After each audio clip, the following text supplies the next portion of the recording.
The Lord's wisdom and mercy is with us, YouTube family. Today is August 2nd, 2015, and I've had some interesting responses to the communion teaching that the Lord has given me to share with you. I have to admit that some of it wasn't terribly positive.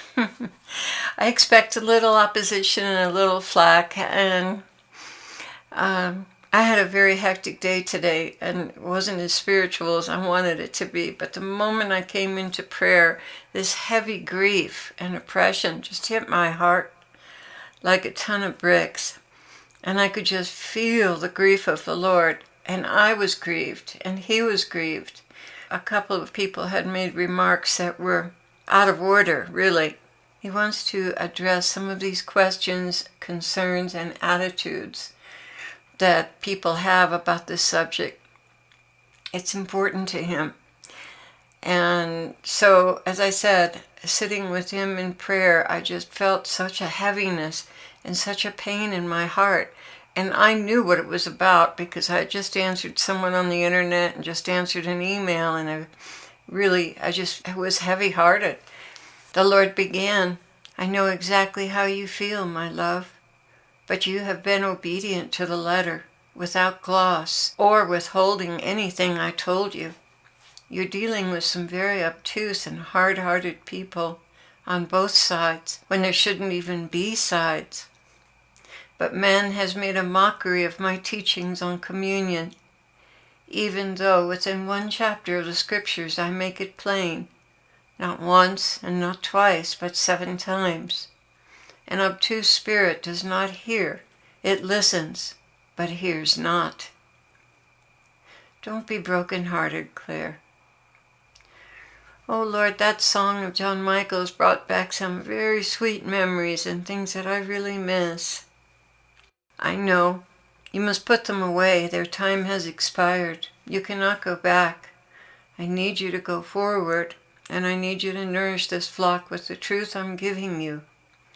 They hear my voice because they are my sheep. The others, well, they will have to go the long way around. Their hearts are hardened on both sides. Hearts are hardened. My children, you'd better make a deep inquiry into your conscience before me. If there's one thing I have made clear to those who have listened, put no man between us. No man has the authority to shut your conscience down and command you to obey him. I have taught you to listen for my voice in the depths of your soul. Do not be confused by conflicting doctrines. As I have said before, this channel is not about doctrines, it's about relationship. Haven't you been manipulated enough by doctrines? I suppose not. But when Antichrist comes, you will be lost if you do not have a relationship with me. Confusion is now reigning in the liturgical churches. And it's only the beginning of the end. If you've been cleaving to men's laws and not cultivated a relationship with me, you will be lost. If you're hard-hearted, self-righteous, and infected with a religious Pharisee spirit, you will miss me. Indeed, right now, you who chafe and grind your teeth, you have already missed me. I was born in ignominy, not in royalty. Those who looked for the world's accolades are the ones who crucified me. Will you crucify me again with your hard-hearted doctrines? There's no more time for bickering. I shall visit each in the manner appropriate for them. Do you think because they do not follow your rules they will not enter heaven? How wrong you are! How blind! Even the liturgical churches now teach that you do not have to be of their doctrine to enter heaven. How blind you are to think you are so correct and the only ones to enter heaven. Did I not say that tax collectors and prostitutes would enter heaven before you? Repent and take charge of your heart. Stand before me with your conscience wide open and allow me to point out the beam sitting in a dark corner there. And for those of you on the opposite end of the spectrum, oh, how I abhor division. I would say, stop judging those you know nothing about. You repeat what you've been told, but very, very few of you have taken the time and trouble to investigate for yourself. Rather, it's been more convenient to listen to lies and go along with the crowd. Every idle word will be judged. Every false accusation will be accounted for. Clean your own house, your own conscience, and point not the finger at what you truly do not understand. Put presumption and judgment down once and for all.